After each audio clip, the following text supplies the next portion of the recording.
एवं कृषि वैज्ञानिक गवेषणा खाया व्यवस्था हो गलानी कि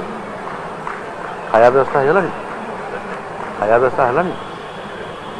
खाଇବା व्यवस्था कौन कले नहीं नहीं ये देले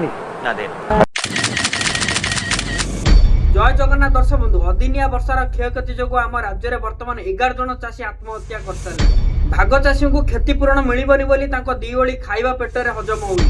आड़शा दरदाम एत बढ़ीगला गरीबटिया पखाड़ सहित आलू चकटिकी खाइबा डर लगे किंतु आम राज्यर मुख्यमंत्री बीजेपी सरकार मुख्यमंत्री मान्यवर श्रीजुक्त मोहन चरण माझी सबुबले खाली खाइबे खाइबे होउछन कोटी पोहला बेसर खाइलेनी कोटी साग पखाड़ खाइलेनी कोटी कटक बालीजात्रा रे दहीबरा खाइबे कोटी बाहुबली थाली खाइबे सबु खाइबे किंतु ओडिशावासी भोकर रहिबे शेष में बीजेपी वाला ओडिशावासी को गुजराती थाली रे भी थोदेवे गुजराती वाला आमको खाईदेवे। तो दर्शक बंधु भिडियोटी जदि भल लगी समस्त शेयर करंतु मत आपण मानकर वार्ता मोर नमस्कार जय जगन्नाथ।